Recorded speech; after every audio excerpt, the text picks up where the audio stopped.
지난 1월 첫 주일부터 4주간 동안 저는 마태복음 16장에 기록된 베드로의 신앙 고백, 익투스 신앙 고백 이후에 예수님께서 제자들에게 가르치신 교회에 대한 말씀을 나누어 왔습니다. 그 내용을 우리가 잠깐 되새겨 보자면 베드로는 예수님에 대한 그 신앙 고백, 모든 기독교회의 원형이 되는 주님에 대한 고백을 올려드렸습니다. 예수님은 그리스도이시다, 살아계신 하나님의 아들이시요 주님이시다라는 고백입니다. 예수님은 이 고백 위에 예수님의 교회를 세우시겠다고 약속하셨습니다. 그리고 예수님께서 세우시는 그 교회는 음부의 권세가 이기지 못할 뿐만 아니라 천국 열쇠를 가진 공동체가 될 것이라고 말씀을 하셨습니다. 저는 이 말씀을 통해서 우리가 바라보는 교회로서가 아니라 예수님께서 바라보시는 교회가 무엇인가를 우리 모두가 되새기기를 원했습니다. 내가 속해 있는 교회, 내가 바라보는 교회, 내 눈에 보이는 문제점을 가진 교회로만 교회를 보는 것이 아니라 예수님께서 교회를 어떻게 보고 계신가를 알기 원한 겁니다. 우리 눈에 보이는 교회에 대하여 내 마음으로 판단하고 내 마음으로 평가하기 이전에 예수님이 어떻게 교회를 보시는가라는 거죠. 여러분, 우리 자신도 마찬가지입니다. 내가 나를 볼 땐 한없이 부족한, 자존감 떨어지고 자존심은 내세우며 고집을 피우고는 있지만 내가 얼마나 엉망인 존재인가 하는 것을 우리 스스로가 너무나도 잘 압니다. 그런 면에서 진짜 자기를 귀하게 여기는 사람은 세상에 별로 많지 않다고 합니다. 그런데 하나님은 자기 아들을 보내셔서 우리를 사십니다. 구원하십니다. 내가 생각하는 것보다 나는 하나님께 참 중요한 존재입니다. 내가 바라보는 나는 거짓은 아닙니다. 현실입니다. 사실입니다. 말 그대로 정말 엉망입니다. 그러나 그런 나를 하나님이 귀하게 보십니다. 교회도 마찬가지입니다. 얼마나 많은 문제가 있고 얼마나 많은 갈등이 있습니까? 그럼에도 불구하고 하나님은 교회를 너무나도 귀하게 여기십니다. 하나님이 자기 피로 사셨다라고 말하는 것이 교회라는 말입니다.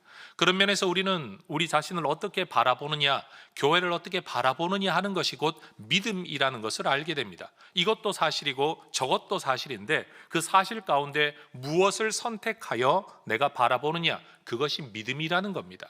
거짓을 믿으라는 말이 아닙니다. 있는데 부정하다, 아니면 모른 척하라는 말이 아니라는 겁니다. 여러분, 우리 자신과 우리 교회 공동체는 예수님 앞에 매우 중요하다는 사실을 여러분 모두가 잊지 않으시기를 주의 이름으로 축원합니다. 현실적으로 볼 때 우리는 예수님께서 교회를 바라보시는 관점을 자꾸만 잊어버리고 우리 자신의 현실과 우리 자신에 묻혀서 살아가는 경우가 많은 것 같습니다. 비유컨대 마치 왕의 후계자로 태어나 왕의 통치권을 이어받아야 할 어떤 사람이 자기에게 맡겨진 책임, 또 자기의 말 한마디로 나타날 영향력을 다 잊어버리고 그저 저작거리의 한량처럼, 마치 요즘 시대로 말하면 홍대거리의 불나방들처럼 그냥 거기에 빠져서 살아가는 것 같은 모습을 저는 교회에게서 보게 되는 겁니다.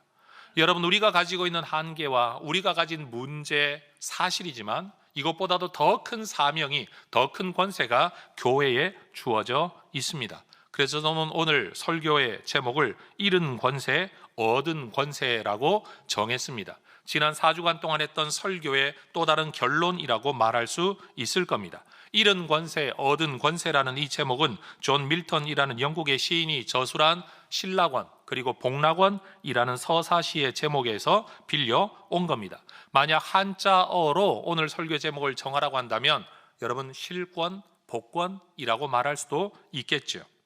오늘 제가 설교하려고 하는 주제는 그것이 밀턴이 말하는 낙원이 되었든 아니면 예수님께서 말씀하셨던 열쇠가 되었든 아니면 오늘 설교 제목과 같이 권세라는 단어가 되었든 우리는 아담 안에서 무엇인가를 잃었고 예수님 안에서 무엇인가를 얻었다라는 사실을 말하기 위함입니다.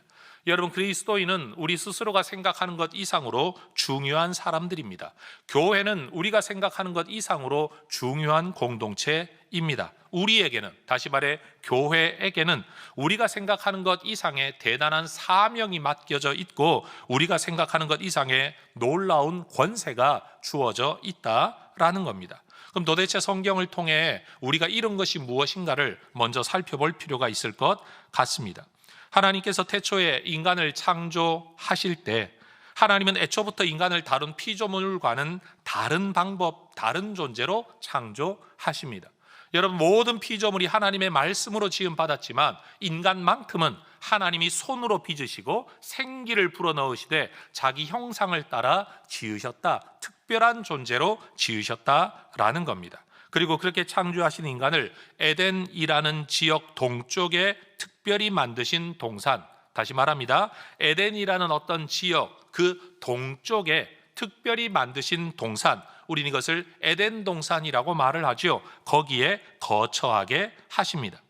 현재까지 우주 과학의 근거에 보더라도 이 저 수많은 별들과 행성들 가운데 인류가 거주하기에 최적의 환경은 지구뿐입니다. 하나님은 그 지구 안에서도 특별히 에덴 동산이라는 처소를 만드셔서 인간이 생존하기에 필요한 모든 자원을 충분하게 채워 주십니다.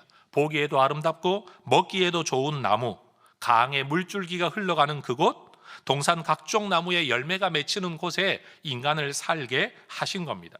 그렇다고 에덴 동산은 인간이 놀고 먹기만 하는 곳은 아닙니다. 여러분, 어릴 때 이런 질문 해보지 않았습니까? 에덴 동산에서 아담은 도대체 뭘 하고 놀았을까? 하와하고 날마다 나 잡아봐라 하고 그렇게만 놀았을까? 에덴 동산에서 인간이 했던 일은 뭘까? 성경은 대답을 합니다. 창세기 2장 15절에 보면 그것을 경작하며 지키게 하셨다. 경작하고 지키는 어떤 일과 사명이 인간에게 주어져 있었다라는 겁니다. 그런데 이 경작이라는 말은 단순히 생존을 위해 일한다, 농사 짓는다라는 의미만 있는 것이 아닙니다. 경작하고 지킨다는 말, 여러분, 이것을 개간한다 또는 이것을 더 발전시킨다, 이걸 아름답게 꾸민다라는, 그리고 그것을 지켜나간다라는 것은요, 말 그대로 이것을 다스린다라는 의미가 있는 겁니다. 모든 창조 세계에 대한 다스림과 통치권이 인간에게 주어져 있었다라는 겁니다. 그래서 시편 115편 16절의 말씀을 보면 우리 하나님께서 하늘의 하나님이 하늘을 거주 영역으로 삼으신다 한다면 인간에게는 땅을 그들의 영역으로 맡겨주셨다라고 고백을 하는 겁니다. 그러니 이 땅의 삶은 인류에게는 삶의 현장인 동시에 감당해야 될 사명이 있는 처소가 된 겁니다. 아담은 하나님이 창조하신 모든 생명체에게 각각의 이름을 붙여 줍니다. 존재하는 모든 생명에 대하여 이름을 붙이고 그 특성을 간파하고 그 특성에 맞게 이름을 붙여준다는 것은 다스림과 통치의 실행이었습니다. 그런데 또 다른 피조물이었던 타락한 천사, 우리가 흔히 말하는 사탄 혹은 마귀라고 말하는 존재가 에덴 동산에 거주하는 인간에게 뱀의 모습으로 다가왔습니다. 그렇다고 이 뱀이 에덴 동산을 망쳐놓을 수는 없었습니다. 자기 힘으로 이 에덴 동산을 빼앗거나 파괴할 수도 없었습니다. 마귀가 가진 권세와 힘으로 에덴 동산을 어둠의 왕국으로 만들거나 죽음과 저주의 공간으로 만들 수 없었습니다. 왜냐하면 에덴 동산은 하나님께서 인간에게 허락하신 영역이었기 때문입니다.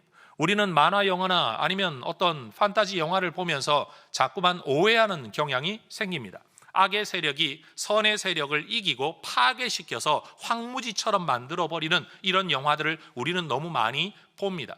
그래서 여러분, 악의 세력이 우리를 다 삼켜버리지는 않을까 하는 두려움을 가지게 되는데, 여러분, 하나님의 창조 질서는 절대로 자기에게 맡겨진 권세 이상은 넘어설 수 없도록 하나님께서 통치하고 계신다는 사실을 절대 잊어버리면 안 됩니다.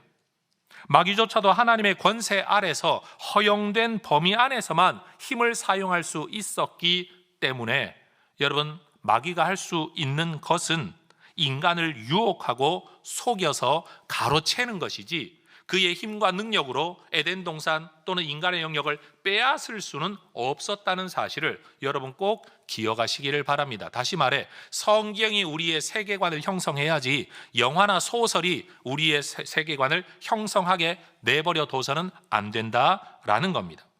마귀가 사람을 유혹한 가장 중요한 논점은 인간도 하나님처럼 될 수 있다라는 거짓말이었습니다.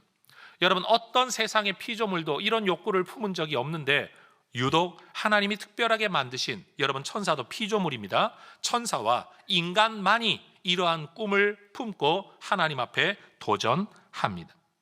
바로 이 점에서 우리는 위대한 영성이 무엇이냐, 참된 신앙이 무엇이냐에 대한 하나의 인사이트, 통찰을 얻을 수 있습니다.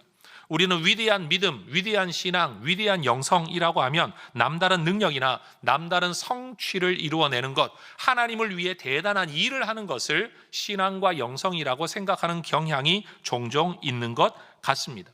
그러나 진짜 신앙은 하나님의 창조 질서 안에 살아가는 것, 존재하는 것입니다.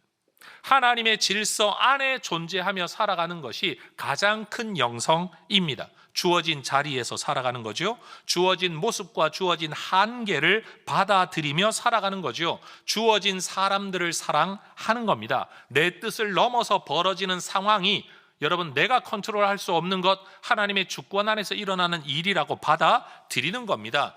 욕심은 있고 소원이 있을 수는 있지만 여러분 그것을 채우려고 하는 게 아니라 주어지는 그 자체를 감사함으로 받는 것이 가장 큰 영성입니다.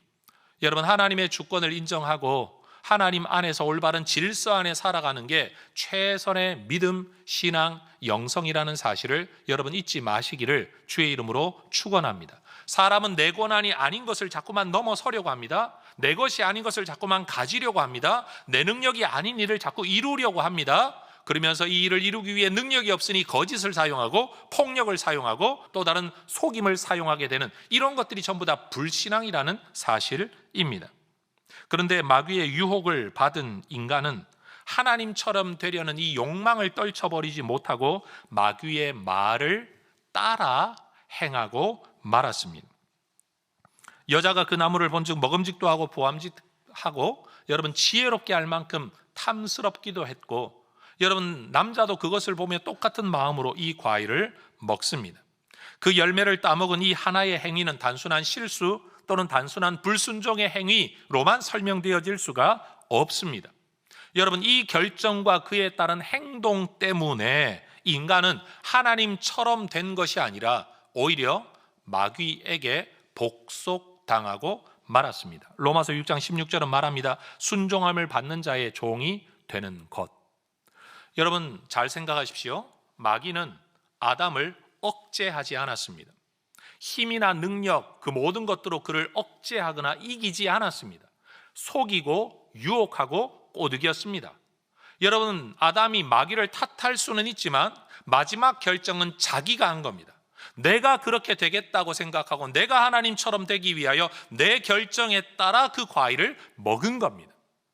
여러분, 사탄, 마귀, 귀신이 인간을 억제한다라고 생각해서는 안 됩니다. 세상은 그렇게 많이 생각들을 합니다. 여러분, 우리의 의지가 오히려 귀신을 따르게 되는 경우가 훨씬 더 많습니다. 하나님께서 인간을 사랑하셔서 특별한 권세를 주셨고 이 땅의 모든 통치권을 허락하셨는데 이제는 인간들이 자신에게 맡겨진 모든 권세를 마귀에게 넘겨주고 만 겁니다. 빼앗긴 게 아닙니다. 인간이 넘겨주었습니다.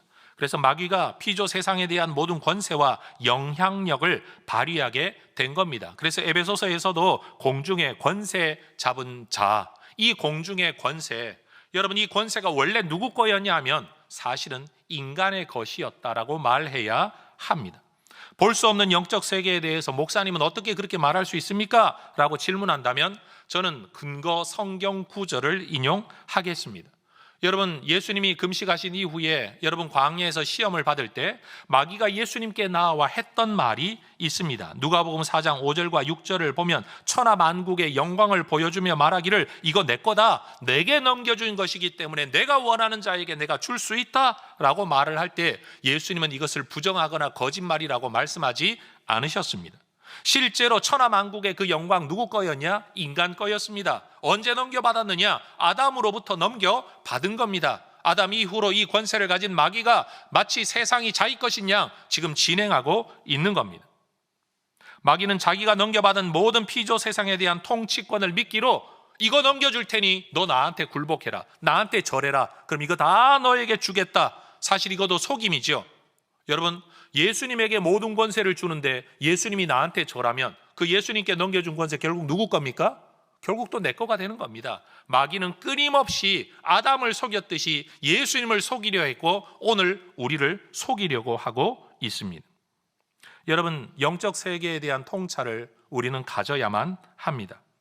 사탄 또는 다른 이름으로 마귀라고 말하고 있는 악의 세력의 우두머리, 그리고 그 우두머리를 따르는 귀신들, 그들이 힘과 능력을 발휘할 수 있는 것은 인간의 동의 하에서 가능한 일입니다.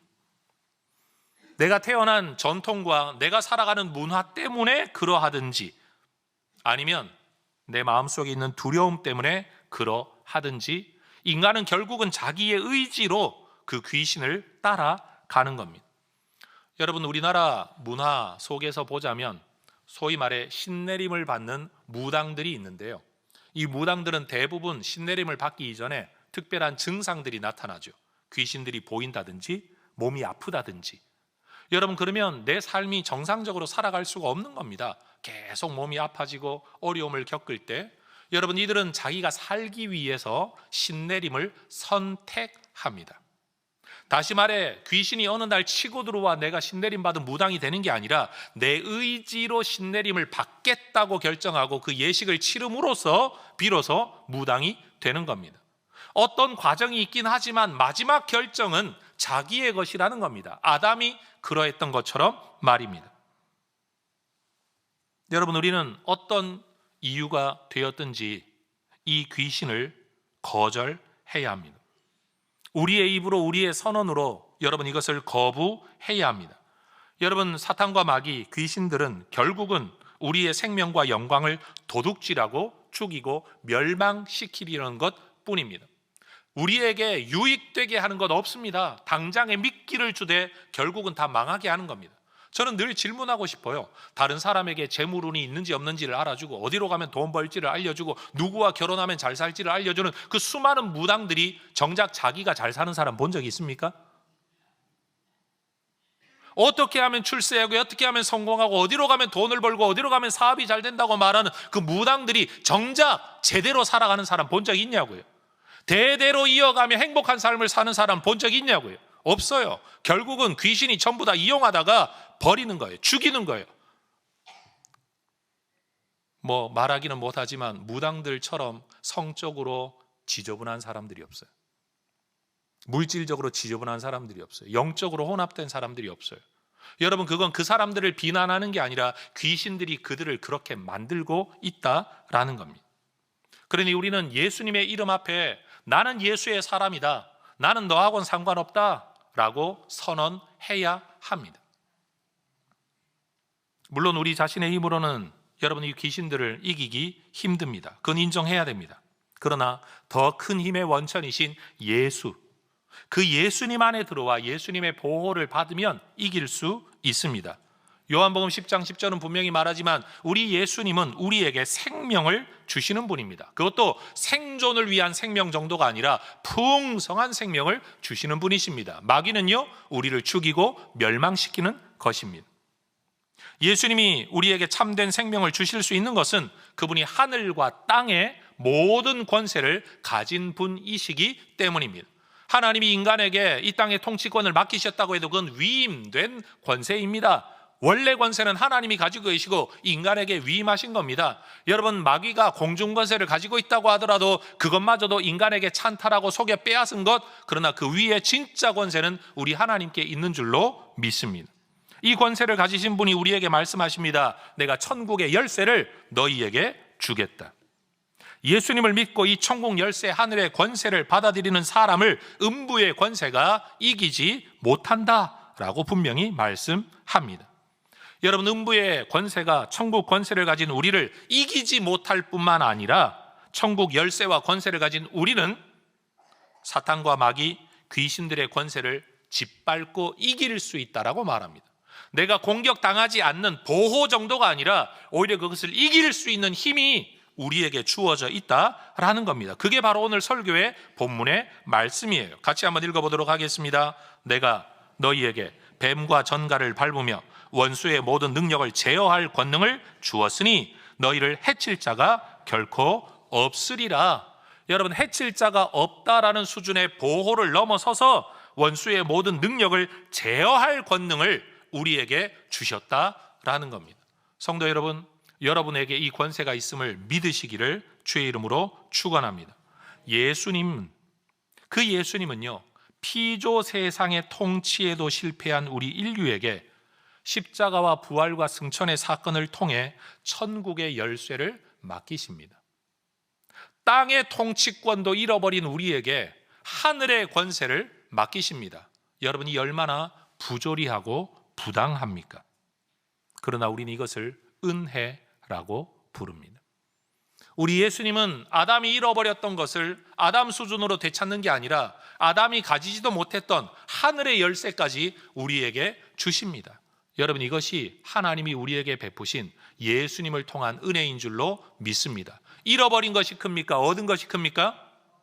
잃어버린 것이 큽니까? 얻은 것이 큽니까? 얻은 것이 훨씬 더 큽니다. 이 권세는 배워서 얻는 기술이 아닙니다. 기도하여 얻는 은사가 아닙니다. 예수 믿고 짬밥이 차고 성경 많이 알고 기도의 생활이 차야만 얻는 권세가 아니라는 겁니다. 천국 열쇠의 권세는 예수 믿음의 하나님의 자녀가 된 예수의 제자가 된 존재에서 나오는 권세이지, 여러분 능력받고 은사받고 여러분 연조가 차야만 되어지는 공로에서 얻어지는 권세가 아니라는 사실입니다. 저는 우리 혜성의 모든 가족들, 여러분 신앙의 연조가 얼마가 되었든지 예수 믿는 모든 우리 성도들에게서 이 권세가 발휘되어지고 나타나고 드러나게 되기를 주의 이름으로 축원합니다. 여러분 목사님에게만, 우리 담임 목사님에게만 능력이 있어가 아니라 전 여기 앉아있는 여러분 모두에게 이 권세가 나타나서 정말로 뱀의 머리를 짓밟는 귀신의 권세를 깨뜨리는 하나님의 능력을 나타내게 되는 그 권세가 여러분에게 주어져 있음을 믿으시길 바랍니다. 여러분 누구한테 쫓아가가지고 안수받지 않아도 돼요. 누구에게 쫓아가가지고 머리 굽실대지 않아도 돼요. 여러분 내가 기도를 몇 시간을 해야만 된다라고 생각할 필요가 없는 거예요. 예수의 사람이 된 그 순간부터 주어진 천국 열쇠, 주는 그리스도시요 살아계신 하나님의 아들이십니다 라고 믿고 고백하는 그 순간부터 내가 천국 열쇠를 너희에게 맡기겠다, 여러분 주께서 이것을 여러분에게 주신 줄로 믿습니다. 예수 믿는 권세는 마귀의 공격을 피하는 정도, 막아내는 정도 머물지 않습니다. 마귀를 짓밟고 이길 수 있는 힘입니다. 여러분 하나님 나라 복음을 위해서 이 권세를 사용하시기를 축복합니다. 꼭 기억하십시오.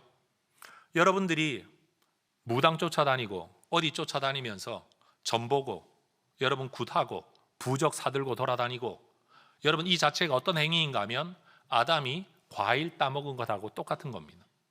자기는 과일 먹는 줄 알았죠. 그런데 이거 왜 먹었습니까? 하나님처럼 되려는 의도 때문에 먹은 표현의 행위일 뿐입니다. 이 행위가 여러분 결정적인 게 아니라 그 의도가 결정적인 거죠. 하나님처럼 되려고.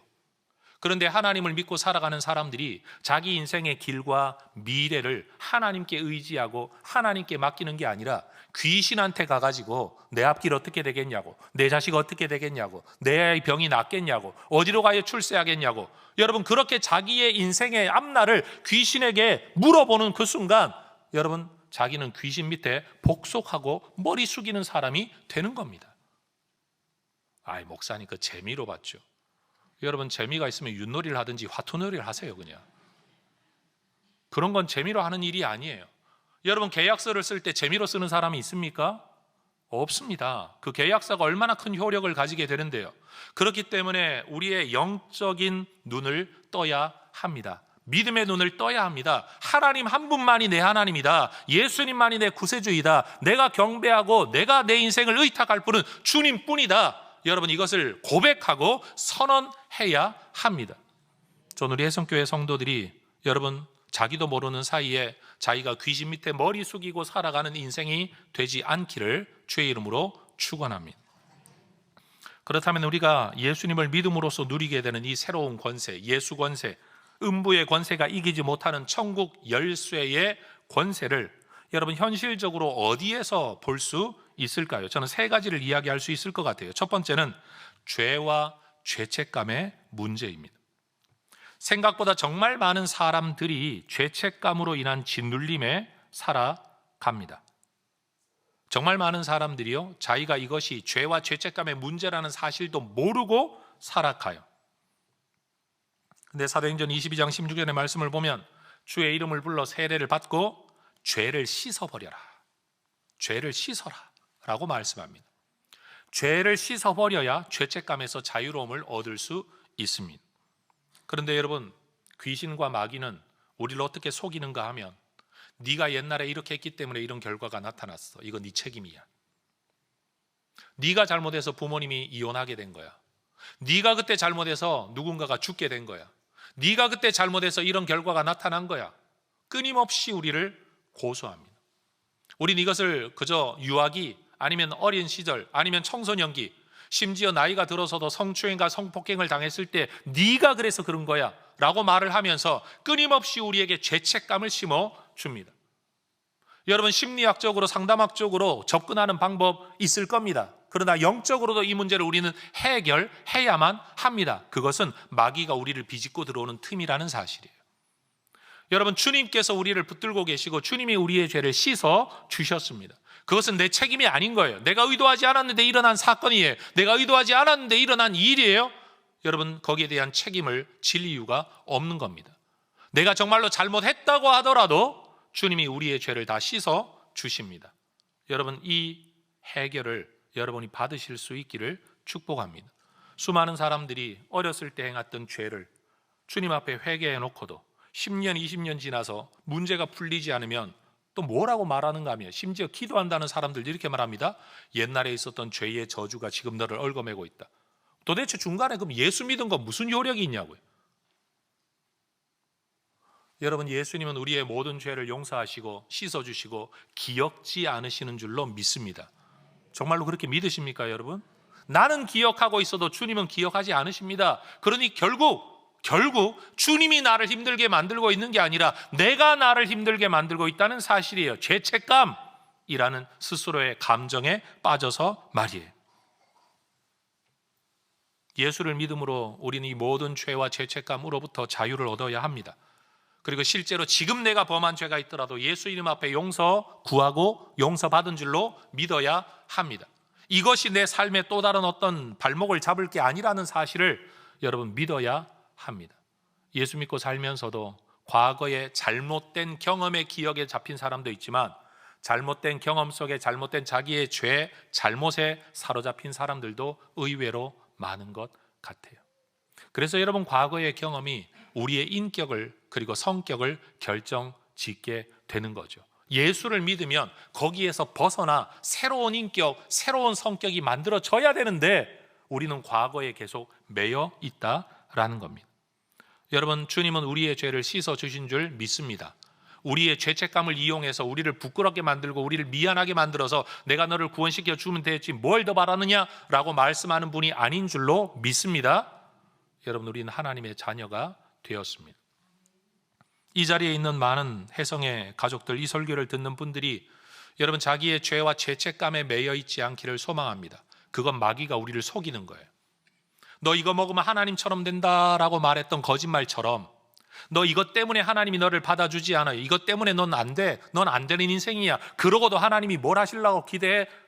꿈 깨라 라고 말하며 끊임없이 우리를 속입니다. 성경은 그렇게 말하고 있지 않은데 마귀가 그렇게 말을 하고 있는데 우리는 거기에 매여 있다는 거예요. 그런 면에서 이것도 불신앙인 것이죠. 여러분, 주님 안에서 자유를 얻으시기를 축복합니다. 귀신의 권세에 머리 숙이지 않기를 주의 이름으로 축복합니다. 두 번째는요, 죽음과 두려움이라는 주제 안에서 우리는 이 일을, 권세를 발견합니다. 세상은 죽음에 대한 두려움을 가지고 있습니다. 사람이 두려움을 느끼는 근본적인 건 안전의 위협을 느끼는 거죠. 그 안전의 궁극적으로는 생존입니다. 죽음입니다. 결국 모든 두려움의 시작은 어디에서 오느냐? 죽음에서 온다라고 말할 수 있습니다. 그런데 예수님이 요한복음 11장에서 그렇게 말씀하셨습니다. 나는 부활이요 생명이니 나를 믿는 자는 죽어도 살겠고 살아서 나를 믿는 자는 영원히 죽지 않을 거다. 여러분, 죽으면 살 거고 살다가 영원히 살 수도 있는 길을 우리 주님은 말씀하셨습니다. 우리는 육체로는 죽임을 당하게 되겠지만 여러분, 우리는 영원히 죽지 않을 것을 믿습니다. 여러분, 이 죽음의 문제가 해결된 것, 우리 목회자들은 항상 장례 현장에서 목격하게 됩니다. 참된 믿음을 가진 사람들과 그렇지 않은 사람들이 자신의 죽음이나 사랑하는 타인의 죽음에 직면하는 모습을 볼 때 진짜 믿음이 있는 사람들은 하나의 과정으로 받아들입니다. 존재의 변화의 과정으로 받아들입니다. 그런데 믿음이 없는 사람들은 이것을 영원한 이별, 내가 넘어설 수 없고 이길 수도 없는 어떤 권세에 짓눌려 있는 처절한 서글픔으로 이것을 표현합니다. 그래서 사랑하는 사람의 죽음 앞에서 여러분 얼마나 통곡합니까? 이거 왜 통곡합니까? 사람이 떠난 것에 대한 통곡이기도 하지만 이것을 이길 수 없는 인간 존재에 대한 근원적인 슬픔이 인간을 지배하고 있는 겁니다. 그러나 우리는 말합니다. 천국에서 만납시다. 다시 만날 것에 대한 믿음을 가지고 있는 거죠. 여러분, 죽음에 짓눌린 사람들, 그리고 죽음이 가지고 오는 모든 두려움에 짓눌린 사람들, 혹자는 말할 수 있습니다. 난 죽는 게 겁나지 않아요. 물론 그런 사람들이 있을 수는 있습니다. 그러나 여러분, 죽음의 문제, 진짜 그 이후에 뭐가 있는지를 모르기 때문에 죽음을 겁내지 않는 거예요. 죽음 이후에 얼마나 무서운 일이 있는가를 진짜로 알게 된다면 예수 안 믿는 사람들이 죽음을 겁내지 않습니다라고 말하는 건 무지함 때문이에요. 그래서 예수님은 우리에게 말씀하시죠. 히브리서 2장 15절에서 죽기를 무서워함으로 한평생 매여 종노릇하는 모든 자들을 놓아주시려고 우리에게 오셨다. 죽기를 무서워함으로. 그래서 죽지 않으려고 우리는 종노릇합니다. 그래서 사람들이 신념도 저버립니다. 왜요? 죽기 싫어서. 의리도 저버리고 가족도 저버린 일들이 왜 일어납니까? 죽음에 대한 두려움 때문인 겁니다. 저는 우리 천국 열쇠를 가진 예수의 사람들은 여러분, 죽음이라는 것은 영원한 죽음이 아닌 잠깐의 잠으로 받아들여지는 줄로 믿습니다. 그러니 죽음이 영원한 두려움으로 우리에게 다가오지 않는 거예요. 오히려 우리는 죽으면 천국 간다, 하나님 만난다, 예수님 만난다 라는 오히려 더 큰 기쁨을 가지게 되는 거죠. 그러니 죽음을 가지고 마귀가 우리를 위협하거나 압박을 하더라도 여러분, 우리는 거기에 굴복할 이유가 없는 겁니다. 또 하나 우리의 삶에 나타나는 현실적인 문제는 존재 가치와 인정의 문제입니다. 이 땅을 사는 많은 사람들이 누군가에게 인정받으려고 합니다. 너는 살만한 존재야, 너는 정말 살아야 될 존재야 라는 가치를 인정받고 싶어 하는데 대부분 그렇게 못 받죠. 어린 시절도 부모에게 사랑받지 못했다라는 경험의 근본에는 뭐가 깔려 있는가 하면 내가 인정받지 못했다는, 존재 가치가 인정받지 못했다는 부정적 감정입니다. 사랑받지 못했다는 게 아니에요. 존재 가치를 인정받지 못했다는 거예요. 표면은 사랑이에요. 이면에는 존재 가치예요. 그래서 이 땅을 살면서 우리는 계속해서 내가 중요한 사람이라는 걸 드러내고자 하고요, 그렇게 인정받을 때 좋아하고 인정받고자 모든 일을 행합니다. 나를 무시한다라고 생각할 때 정말 죽음과 같은 두려움, 분노를 우리는 다 느끼는 겁니다. 그래서 인간 그 자존심을 건드릴 때 인간은 가장 추악해지기도 하고 가장 무서워지기도 하는 거죠. 근데 고린도전서 3장 16절을 보면 하나님은 우리에게 네가 하나님의 성전이다 라고 말씀하십니다. 성전이 뭡니까? 하나님이 거하시는 곳, 하나님이 우리와 만나 주시는 곳 아닙니까? 내가 너를 성전 삼았다라는 것은 내가 너를 인정했다, 내가 너와 함께 살겠다, 내가 너를 알아준다 라는 겁니다. 임마누엘의 또 다른 이름입니다. 여러분, 주님이 나를 인정했다라는 이 사실 앞에서 우리는 사람 몇몇이 인정하지 못한다고 해서 우리가 두려워하거나 주저할 이유가 없는 거죠. 예수 안에서 우리의 존재 가치와 위상이 완전히 달라진 겁니다. 주님이 우리와 함께 하신다. 여러분, 예수님께서도 이 땅에 계실 때 많은 사람들로부터 거절당하셨습니다. 거절당함이 심리적 상처가 된다면 예수님만큼 상처받을 사람이 어디에 있습니까? 그런데 예수님은 거기에 개의치 않으십니다. 왜요? 주님이 나와 함께 하신, 아버지가 나와 함께 하신다는 사실, 내가 이 일을 위하여 왔다는 사명감 안에서 그 길을 걸어 가신 겁니다. 예수 믿는 사람이 이 땅을 그렇게 살아야 됩니다.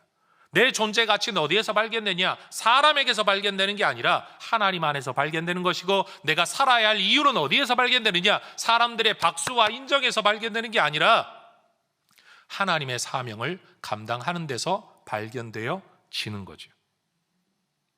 여러분, 인정의 욕구가 채워지지 않아 생기는 일체의 악한 영향력에서 여러분 자유를 얻으시기를 축복합니다. 전 우리의 자녀들에게도 이 가르침이 꼭 전해질 수 있으면 참 좋겠어요. 친구들이 나를 알아주지 않는다, 인정해주지 않는다, 부모가 나를 사랑해주지 않는다, 아무도 나를 인정해주지 않는다. 여러분, 이러한 부정적인 감정들이 결국 어디로 가느냐? 마귀의 속임으로 넘어가고 마귀에게 자기를 내어주죠. 그래서 여러분, 악한 삶으로 행악하는 일들로 나아가 오히려 자기의 존재 가치를 드러내려고 하는 것, 이거 마귀에 끌려다니는 인생이 되는 겁니다. 사실 사람들이 나를 알아주지 않는다라는 이유 때문에 행하는 아주 죄송해요, 좀 어린아이 같은 저급한 행동들 이면에는 귀신의 영향력이 존재합니다. 멋지게 교회를 잘 섬기던 사람이 교회가 나를 알아주지 않는다는 이유로 갑자기 돌아서서 삐쳐가지고 여러분, 믿음의 일을 행하지도 않고 하나님 기뻐하는 일도 행하지 않고 살아가는 모습들 뒤에는 결국 내 삶을 망가뜨리려는 마귀의 영향력이 존재하는데, 마귀가 나를 그렇게 만들었냐? 귀신이 나를 그렇게 만들었냐? 아니에요. 귀신의 속임에 내가 넘어가 내 스스로 그 삶을 결정한 거예요. 여러분, 절대로 속지 마시기를 주의 이름으로 축원합니다. 저 사람이 그랬기 때문에 내가 그런 것 아닙니까? 라고 말할 수는 있지만, 저 사람이 나쁜 일을 해서 내가 나쁜 감정, 나쁜 표현을 드러낼 때에도 결국 마귀의 속임이에요. 마귀가 나를 억지로 끌어서 그렇게 만드는 게 아니라 내가 내 감정에 빠져서 그런 행동을 하게 만드는 거예요. 우리 스스로가 귀신에게 굴복당하게 되는 일이죠. 이런 것들이 바로 우리의 존재와 권세의 변화라는 겁니다. 예수 때문에 일어난 변화죠. 예수 믿고서도 딱히 변한 것 없고, 지금 내 인생에 원하는 것 이루어지지 않고, 내 인생이 너무나도 궁색맞아 보인다고 할지라도 여러분, 우리의 존재가 얼마나 큰 변화를 일으켰느냐? 히브리서 1장 14절은 그렇게 말해요. 모든 천사들은 섬기는 영으로서 구원받을 상속자들을 위하여 섬기라고 보내신 것 아니냐? 내가 예수를 믿고 하나님의 자녀가 될 때 우리는 구원받을 상속자가 되는 겁니다. 내가 구원받을 상속자가 될 때 내 눈에는 보이지 않지만 하늘나라에 무슨 변화가 일어나느냐? 천사들을 섬기는 영으로 우리에게 보내신다라고 말합니다. 내 눈에는 보이지 않습니다. 그러나 변화가 일어난다는 거예요. 여러분, 나는 귀신을 섬기려고 했던 사람인데 오히려 천사들이 나를 섬긴다라는 거예요. 심지어 고린도전서 6장의 말씀을 보면 언젠가 어떤 마지막 날이 오게 되면 우리는 이 세상도 판단하고 천사도 판단하게 될 거다라고 이야기를 합니다. 판단한다, 심판한다, 재판한다. 여러분, 권세 있는 사람이 재판합니까? 권세 없는 사람이 재판합니까? 권세 있는 사람이죠. 이 서열로 따지고 보면 하나님 밑에 인간이 있고 인간 밑에 천사가 있는 겁니다. 계급으로 말할 수는 없지만 분명 우리에게 주어진 권세가 천사들에게 주어진 권세보다 크다라는 거예요. 여러분, 우리는 그런 존재예요. 물론 이럴 수 있습니다. 생각해 보십시오. 여러분, 종이 주인보다 더 똑똑할 수 있습니다. 인정하십니까? 종이 주인보다 힘이 더 세고 무술을 더 잘할 수 있습니다. 인정하십니까? 그렇다고 해가지고 주인이 네가 주인해라, 종에게 권세를 내어줍니까? 아니죠. 마찬가지입니다. 천사들이 우리보다 능력이 뛰어나고, 여러분, 태어나고 죽고 결혼하지 않기 때문에 창조 때의 천사가 지금까지 그대로 존재하고 있다고 할지라도 여러분, 우리에게 주어진 권세가 천사들에게 주어진 권세보다 큽니다. 이게 비밀입니다. 그런데 그런 우리가, 여러분, 천사도 재판하고 심판하고 다스리고 판단하게 될 우리가 이 땅을 살면서 여러분, 천사 중에 타락한 천사 그리고 그 졸개들인 귀신들 앞에 머리를 숙이고 그 밑으로 들어간다고요? 여러분, 이게 말이 됩니까? 아니에요. 그래서는 안 되는 일이에요. 여러분, 주님께서 우리를 얼마나 귀하게 여기시는가, 교회가 얼마나 대단한 권세를 가지고 있는가. 예수 믿는 하나님의 자녀들과 구원받을 상속자들, 예수 믿고 구원받을 우리들을 하나님이 얼마나 귀하게 보시는가를 여러분 깨달으시기를 축복합니다. 옆에 분에게 인사하십시다. 당신은 당신이 생각하는 것보다 더 중요한 분입니다. 시작. 여러분, 교회는요, 우리가 바라보는 수많은 문제점과 손가락질 당할 만한 일 있음에도 불구하고, 저 없다고 말하지 않았습니다. 인정합니다. 있음에도 불구하고 하나님 앞에서는 너무나도 존귀한 공동체인 줄 믿습니다. 정말로 함량 미달의 하자 인생인 우리를 주님이 얼마나 많은 권세를 주셨는지를 우리 모두가 깨달을 수 있기를 소망합니다. 그 귀한 인생, 귀신에게 굴복해서 여기저기 머리 숙이고 돌아다니며 여러분 거렁뱅이처럼 살아가지 않으시기를 축복합니다. 이 권세, 이 천국 열쇠의 권세, 하나님께서 우리 인간에게 맡겨주신 놀라운 권세, 그러나 모든 인간이 아니라 예수 믿는 하나님의 자녀들에게 맡겨주신 이 권세를 여러분 우리가 쥐고 있다. 그리고 이 권세에 걸맞은 정말로 멋진 인생과 삶을 믿음 안에서 살아가시기를 주의 이름으로 축복합니다. 여러분 인생을 부정 몇 장에 맡기지 마십시오. 여러분 자기 인생도 해결 못하는 무당들 앞에 가서 머리 숙이지 마십시오. 여러분 신문만 열면 거기 나오는 운세 쪼가리 그거 쳐다보고 앉아있지 마십시오. 여러분 정말로 성경 말씀 안에서 여러분을 발견하십시오. 그리고 그 믿음 안에서 살아가시기를 주의 이름으로 축원합니다. 기도하겠습니다.